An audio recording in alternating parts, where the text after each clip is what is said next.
السلام عليكم، عاملين ايه؟ يا رب تكونوا بخير. دلوقتي هنعمل احلى زبادي بالمانجا وبالفراولة. طعمها فوق الخيال، كريمية وتحفة جدا.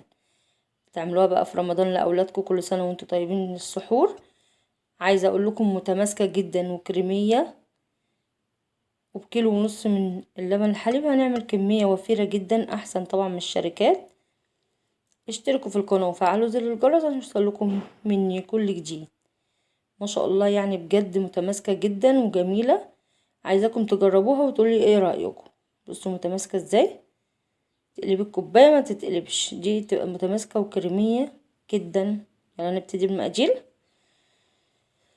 معايا ربع كيلو فراولة و3 معالق سكر وعصرة من الليمون. هحطهم على النار لمدة 10 دقايق، هي والمانجا نفس الطريقة.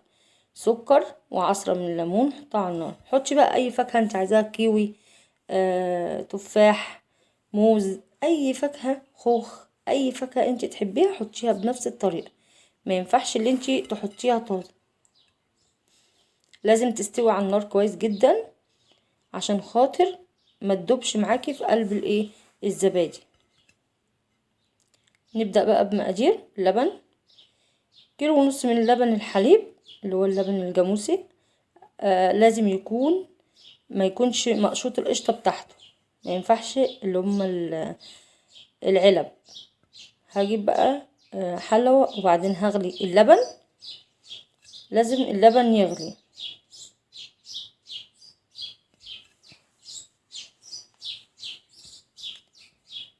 خلاص غليت اللبن، هبتدي بقى ابرده، هسيبه ما يبرد.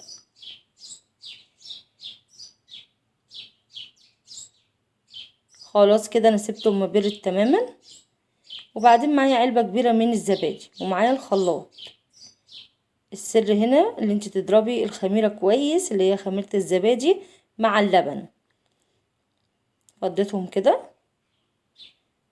اهم حاجة لو سخنتي اللبن قوي وهو حطيتيه في الخلاط سخن قوي هيبوظ معاك الزبادي وتخرز. اشتركوا في القناة وفعلوا زر الجرس عشان يوصلكم مني كل جديد. هكتب لكم المقادير تحت في صندوق الوصف. هحط بقى شوية شوية كده، وبعدين هفضي اللبن كله. لازم يكون دافي عشان خاطر ما يبص منك. خلاص كده هضرب اللبن مع خميرة الزبادي لمدة 5 دقايق. جبت الكوبايات بتاعتي وحطيت فيها المانجا كده واحدة واحدة. دي كوبايات بغطا، يعني عايزة تجيبي كوبايات صغيرة هترمي معاك عدد كبير جدا، بس انا حابة الكوبايات دي عشان بغطا. وفي كوبايات اللي هي المكنة دي برضك، لو عندك اعمليها برضك بنفس الطريقة. بإذن الله قريب جدا هعملكوا برضك الايه، الزبادي اللي هي السادة، عشان ما بيحبش الزبادي دي ايه، يعمل الزبادي. حطيت المانجا وبعدين حطيت الفراولة. ممكن تحطي معلقة كده وتضربيها في بولة كده مع اللبن. بس ديت طبعا جميلة جدا. تقلبي فيها كده وانتي بتاكليها، تقلبي مع الزبادي تبقى جميلة وطعمها خطير. حطيت بقى الكمية كلها. ممكن تحطي 2 كيلو لبن بس تزودي الخميرة بتاع الزبادي. ممكن تحطي كيلو، تعملي مثلا ايه، علبة زبادي صغيرة. موفرة جدا وما بتاخدش وقت. حاجة انت عاملاها ببيتك ومضمونة. وطبعا في الغلا اللي احنا فيه لازم ايه، الواحد يبتدي يعمل الحاجات دي عشان خاطر يوفر معاه. اهم حاجة تدعموني وتدوسوا لايك عشان خاطر اعمل لكم فيديوهات جميلة جدا في الايام اللي جاية ان شاء الله باذن الله. هحط اللبن بقى. لازم المربى بتاعتي تبرد تماما. هبتدي بقى برد. اللي مش عايز بقى يعمل المربى دي، ممكن لو انت عايزه تجيب مربى جاهزه زي ما انت عايزه برضك بتنفع. حطيت بقى شويه شويه كده اللبن.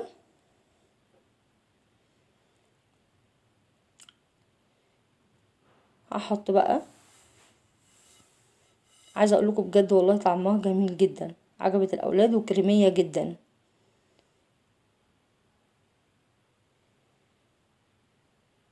حطيت بقى كل الكميه.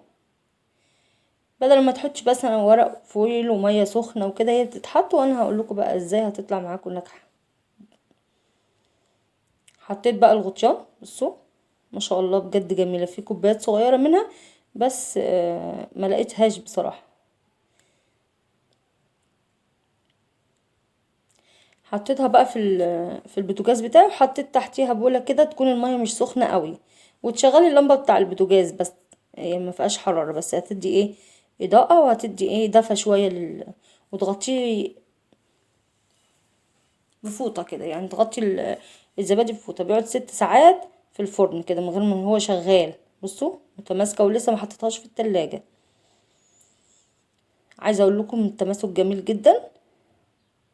وبعدين بقى تحفظيها في التلاجة. الرغاوي ديت يعني ديت بتاعه اللبن. عايزه اقول لكم كريميه جدا وجميله. اشتركوا في القناه وفعلوا زر الجرس عشان يوصلكم مني كل جديد. ما شاء الله اتعمل معايا 5 وحدات من كيلو ونص من اللبن. بس في واحده بس ايه الاولاد اكلوها معلش. بصوا ما شاء الله كريميه ازاي جميله بجد والله. ان شاء الله الحلقه الجايه اعمل لكم وصفه البطاطس هتعجبكم جدا. بصوا متماسكه وجميله جدا. تتحفظ بقى في التلاجة. بتقعد 6 ساعات في الفرن من غير ما هو شغال زي ما قلت لكم. تحتيه بوله، كل ما تبرد البوله مثلا تملوا ايه نصها ميه دافيه كده عشان تدفي الزبادي معاكي، وفي فوطه تروحي مغطياها وتحطيها 6 ساعات وتطلعيها. بصوا ما شاء الله التماسك بتاع الزبادي. استودعكم الله والسلام عليكم ورحمه الله وبركاته.